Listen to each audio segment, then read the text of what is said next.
Hello, listeners. This is Kat. Welcome back to Put Your Hands Up Podfic. This will be the continuation of Reformation. This will be Part 33, Chapter 39. Izuku scratched another address off his list. On to the next one, I guess. Why doesn't Hawks just send his feathers out to do the searching? Nato asked. I'd rather not tip off the villains that we're closing in. If they see the feathers, they'll know. So we stick together and search the buildings individually. Fine. Hawks gave Nato a small smile. I know, kid. I want to find them, too. Now remember, to stick close to one of us, okay? You need to be ready to copy someone's quirk. Yeah, I know. I just want you to be safe. I want all you idiots to be safe. Izuku, have you finished with those bombs yet?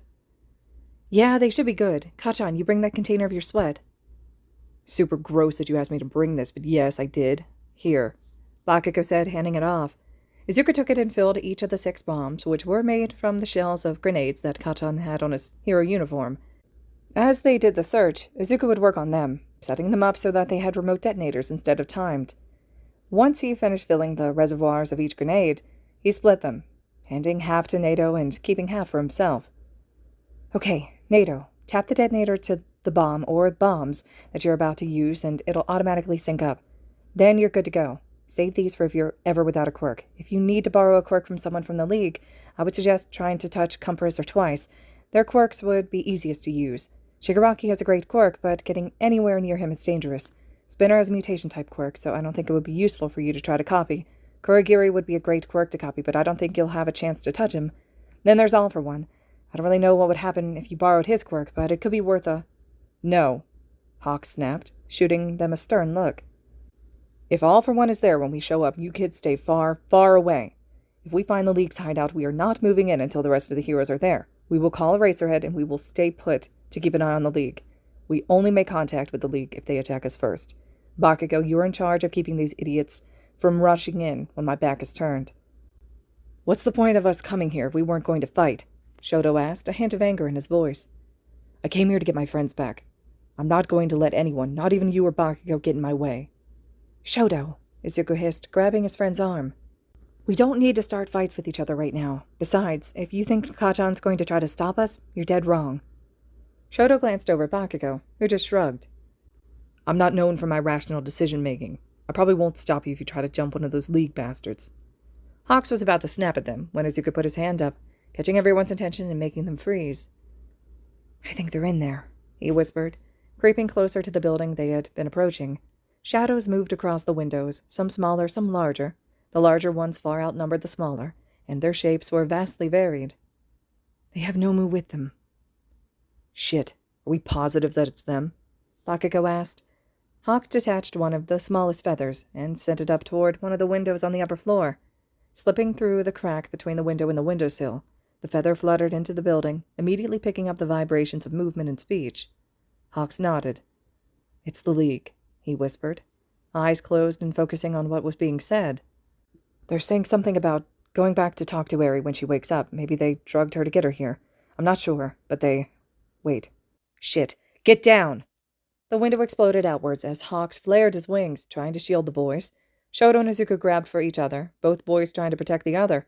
Nato grabbed Bakugou's exposed wrist, copying his quirk, while Bakugou raised his other hand, skin smoking as he prepared to set off an explosion. A Nomu, massive and winged, burst from the building, shrieking and howling. Spiraling down at them, it extended its clawed feet, its talons glinting.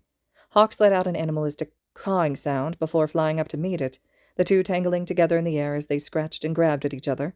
More Nomu followed the first, each different from the last, though all terrifying. Go! Hawks screamed, sending out a few feathers to try and stab the incoming Nomu. I'll handle these guys. Go get help. They'll already be on their way, Izuku yelled. This is loud as fuck. They'll have heard by now. A Nomu slipped past Hawks, trying to bite at Shoto, only to get a massive explosion to the face. Nato's hand was extended out, smoking from the blast. He winced, shaking out his hand. Damn, that shit hurts. You get used to it, Bakugou said gruffly before setting off his own explosion at an incoming Nomu. Icy hot. Help Hawks with these bastards. Copycat Izuku and I will get inside to find everyone. Shoto nodded, not bothering to bicker. He let ice and fire creep up his arms as he squared off against the pack of Nomu. A slightly crazed glint shined in his eyes as he sent out a wave of flames, clearing a path for the others. Nato took the lead, barreling forward and lashing out with small explosions at any Nomu that tried to get close. Izuku followed him, tightly clutching the sharp kitchen knife he had brought from the dorms. When a Nomu managed to get past Nato's defenses, Izuku stabbed it straight through the hand, causing it to let out an ungodly scream. Izuku ripped the knife back out and then slashed at the creature's face, driving it backward. Finally, Bakugou took up the rear of the charge, protecting the other two from the Nomu that tried to close in from behind.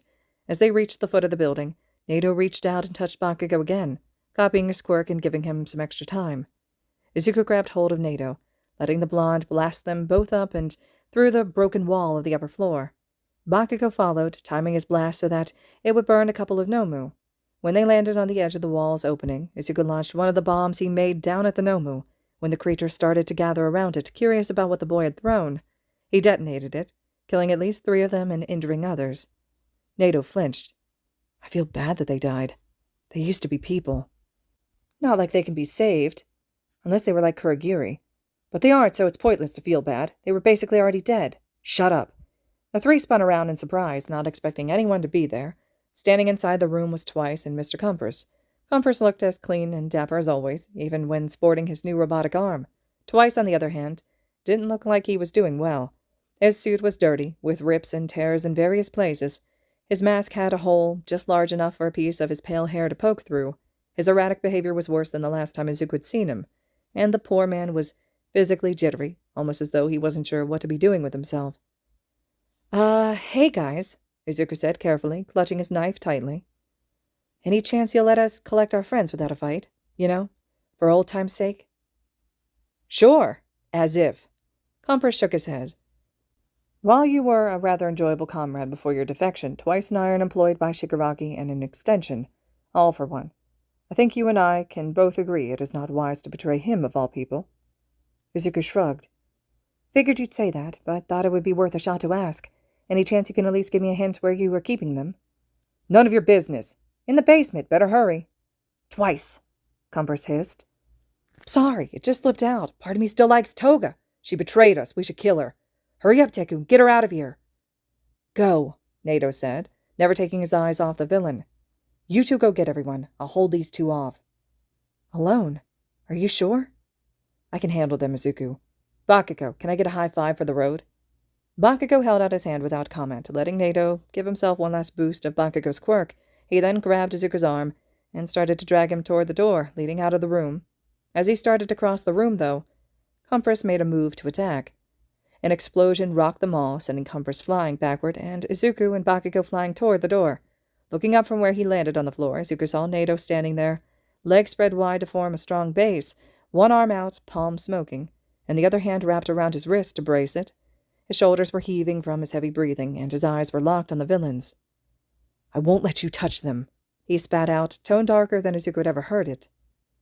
How did you? Cumpers started, only to shake his head. You're not supposed to be the one with the explosion quirk. Yeah, well, I'm just full of surprises. Bakugou grabbed Izuku's arm again and dragged him from the room, leaving Nato alone with the 2 villains. The sounds of fighting could be heard from outside and upstairs, though the room didn't shake or tremble at all, not even when there were explosions. It seems someone has found our base, All for One said easily.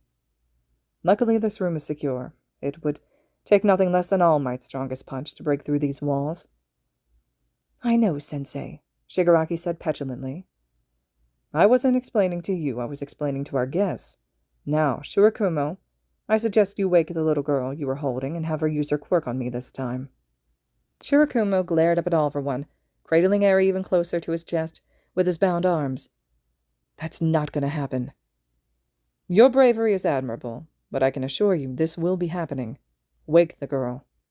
She's unconscious from quirk exhaustion. It's not a nap or something. I can't just wake her up. Then young Toga you will have to substitute. Please bite Eri, ingest some of her blood, and use her quirk on me.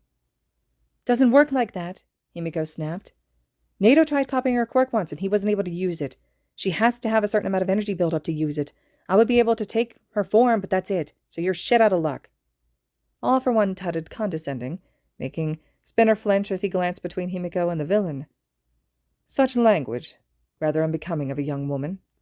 Go fuck yourself, she spat. Shigaraki let out a snarl, stepping forward menacingly. All for One dropped a hand down on Shigaraki's shoulder.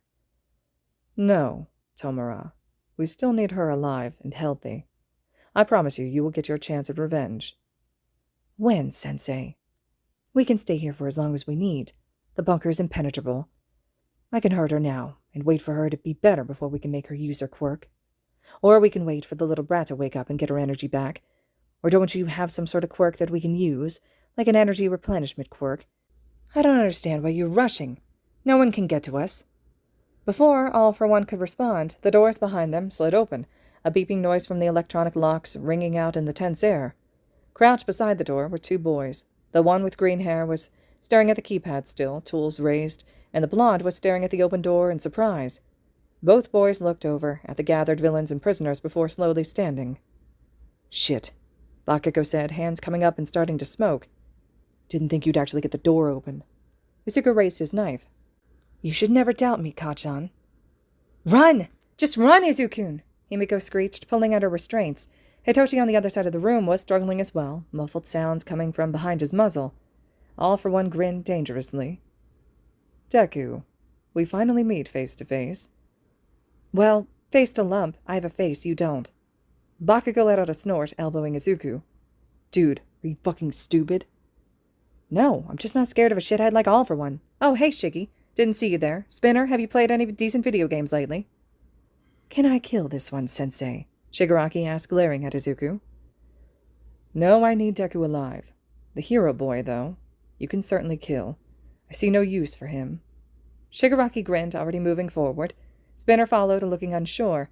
Bakugou shifted, placing himself in front of Izuku. Get the others out of here. I'll hold these fuckwads off. Avoid the big guy, he whispered. Izuku nodded, eyeing All for One. As Spinner lunged forward, swinging his sword toward Bakugou, Izuku dodged out from behind his friend. He slashed across Spinner's arm, making the man scream in pain before continuing onward, avoiding Shigaraki's wild swipe and making a break toward his friends. Twin sets of explosions behind him let Izuku know that Bakugou was fighting like a hellcat, doing everything he could to stop Shigaraki and Spinner. Just when Izuku was a meter away from Hitoshi, something caught the back of his neck, stopping him in his tracks. Then, with a jerk, Izuku was thrown into a wall, hard enough that the world seemed to spin after he landed. When he was finally able to pry his eyes open, he found All for One leaning over him, head cocked as though he was inspecting something that he found vaguely interesting. Through the ringing in his ear, Izuku could hear Himiko and the blue-haired man yelling, though he couldn't make out their words. You know, if you had just been better behaved, I may have gifted you a quirk, All for One said, making something in Izuku's chest tighten and his breath come in shorter bursts. I could have given you something powerful enough to get back at those that have hurt you.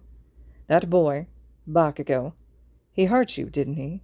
He burned you, threatened you, bullied you into a deep depression.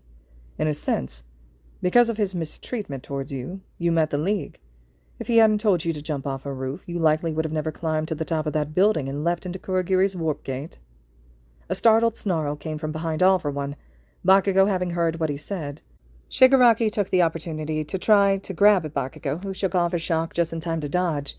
Hitoshi was making strangled noises as well, staring at Izuku with a mixture of sadness and concern. All for One smiled. Oh, did you not tell your hero friends? Did you not tell them how weak you are? How your will is as weak as your body? Poor, poor little Deku. Couldn't be a hero, so he tried to kill himself.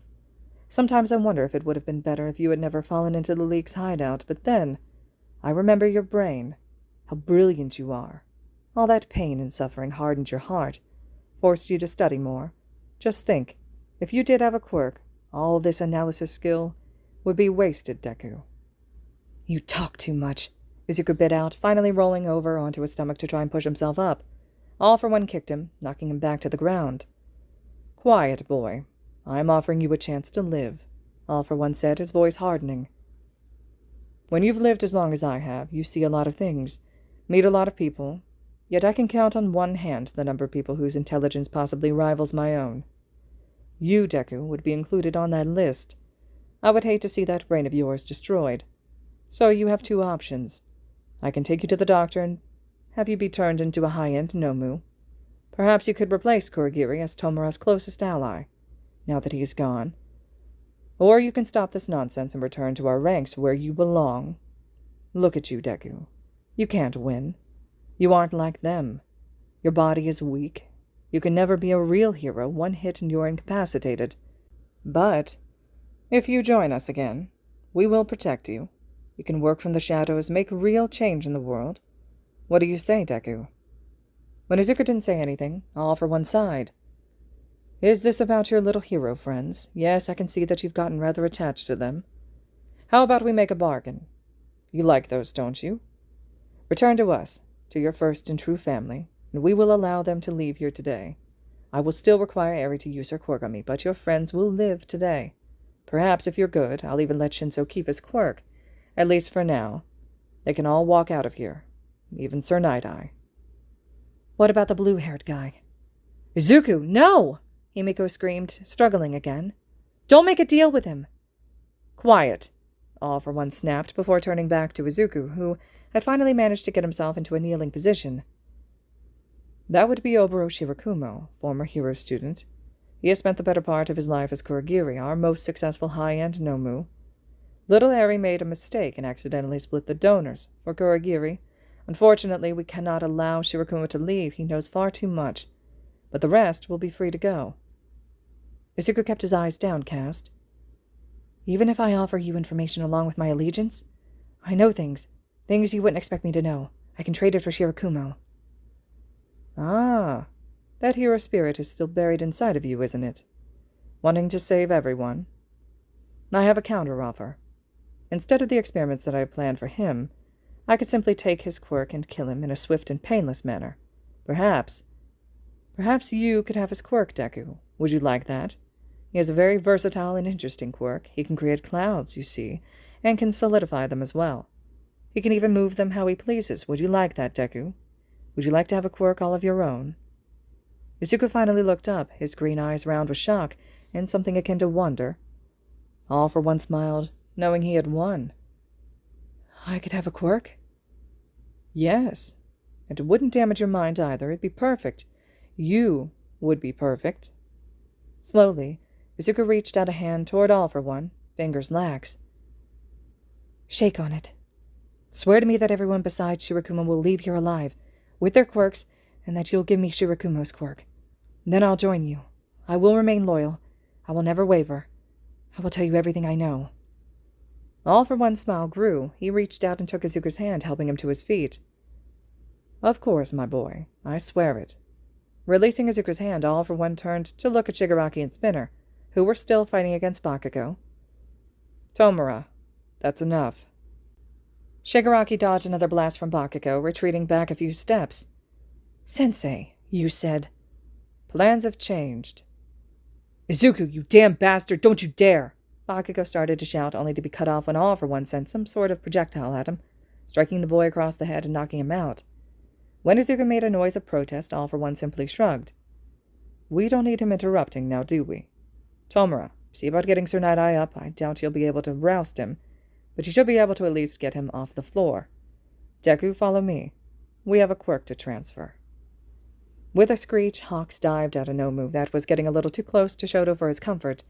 Raking a hardened feather across the creature's back, Hawks then swung around and stabbed through a second, just as Todoroki sent a spike up through the first. "Where are the other heroes?" Shoto shouted, sending a wave of scorching flames at a pack of Nomu. "Shouldn't they be here by now?" Hawks kicked another Nomu back, keeping it at bay. "They must not have been as close as I thought. This building was toward the outer edge of our search field." "Well, they need to hurry. We can't hold these things off forever." Hawks grimaced as he saw a pair of flying Nomu hovering overhead, looking for an opening to attack the heroes. "Keep working on these ones here. We've got company in the air." With that, Hawks took off again, launching himself up to meet the Nomu. Shoto ducked under the arm of a Nomu, sending a bolt of ice through it as he passed. He could feel himself tiring out. He really didn't have long before he would succumb to quirk exhaustion. They needed to get these Nomu put down so they could go help the others. Every time Shoto glanced back at the building, he would see flashes of fighting on the upper floor. There would be a flash of flame, the glint of a blade, sludge oozing out of the hole in the wall. Something big was happening up there, and Shoto wasn't there to help. A pit of dread had formed in Shoto's stomach as he continued to fight, realizing it had been some time since he had heard the sound of an explosion. Was Bakugou all right? Did Nato have anyone to copy a quirk off of if Bakugou wasn't there? Where was Izuku? Was he the one with the knife? Have they found Hitoshi yet? What about Eri or Himiko? Were they still alive? Sharp claws caught his upper arm, ripping through his shirt and rending his skin apart. Shoto screamed in pain, stumbling backwards and pressing his other hand to skin, now slick with blood. The Nomu didn't stop, though. They were still coming, almost as though the scent of blood was urging them on. Shoto didn't hesitate, thinking of what Izuku had said to him once. Shoto set his jaw, pressed his hand to the cuts, and lit his skin on fire, cauterizing the wounds. For the second time in less than a minute, Shoto screamed. His arm still smoking, the scent of cooked meat in the air, Shoto turned back to the fight, ready to take on more Nomu. Nato had run out of time with Bakugou's quirk. He knew it would happen eventually, but that didn't mean he wasn't startled when it happened. Nato had raised his hand, ready to set off another explosion to keep Compress and Twice at bay, but nothing came out. Compress cocked his head curiously. Oh, no more explosions. Interesting. He then threw a marble at Nato, which burst into a set of knives. Nato barely ducked in time to avoid being stabbed. The knives drove themselves into the wall behind him, each with a solid thunk. As Nato straightened, he grabbed one of the knives and held it tightly, just as Himiko had taught him to. He found Twice and Compress standing before him, along with what appeared to be 2 sets of dabi. Congratulations, it's twins, Nato snarked, earning himself a half-deranged laugh from Twice. You're funny. No, he's not. He reminds me a little of Toga. Do you think they're friends? Can we be friends? Shut up, psycho, one of the dabis snapped, while the other gave a bored half-smile. This should be fun, the second one said before sending a blast of scorching blue flames toward Nato. Nato dodged again, grunting as he rolled across the floor, narrowly missing another jet of flames. Popping back up, he managed to jam the knife through the chest of one of the dabis, making it melt into a pile of goo. Immediately, Twice was working on creating another duplicate, this time of Spinner. Nato ducked under a swing from Compress and tackled Twice, ripping off one of the man's gloves and touching his skin. A set of hands grabbed him and threw him off of Twice, sending him slamming into the ground hard on the other side of the room. Looking up, he saw that the fake dabi had been the one to grab him. The dabi was playing with a small ball of fire, twirling it between his fingers as he stalked toward Nato. Desperately, Nato activated the borrowed quirk, trying to create someone, anyone, that could help him. His first creation was just a lump of sludge which melted away into a puddle. The fake dabi laughed, shaking his head. Aw, can't figure out Twice's quirk. How sad. Squeezing his eyes tightly shut, Nato tried again, conjuring up the image of the 2 people he wanted to make, focusing on every detail as best he could. A high-pitched giggle caught his attention, making him open his eyes. Standing in front of him, shielding him from the villains, were Himiko and Shoto, or at least copies of them. They were wearing their gym uniforms, though the color seemed a little off. The copy of Shoto was a bit too tall, and Himiko's hair was a bit too messy, but it was them, clear as day. The copy of Himiko had picked up Nato's drop knife and was twirling it menacingly. Ah, Dabi, don't hurt my new friend. I actually like him, she giggled, her yellow eyes tracking each of Dabi's moves. Dabi shrugged. I don't really get a say in it, you know. Gotta do what Twice says since he made me. Fair enough. No hard feelings, then, when I turn you to goop? Course not. Same for you? Himiko giggled again. Oh, you wouldn't get the chance to. The copy of Shoto grinned, that crazed, manic smile that Nato secretly wished he could see more often. Then a burst of orange flame engulfed the double of dabi. The explosions could be heard from across town. The heroes who had broken into smaller rescue teams to cover more ground all looked up as they heard the ruckus. Small black dots lifted into the air, which they all quickly realized were Nomu. Another, smaller dot rushed up to meet them, this one red. Fuck, Vlad King hissed, turning and running toward the commotion. Mike and Aizawa were hot on his heels. They found the League. Should we call it into the other teams? Mike asked, panting. Why bother? Everyone already knows by now. All right, listeners, this concludes Chapter 39 of Reformation. Chapter 40 will be next. I hope you all are still enjoying, and as always, thank you so much for listening.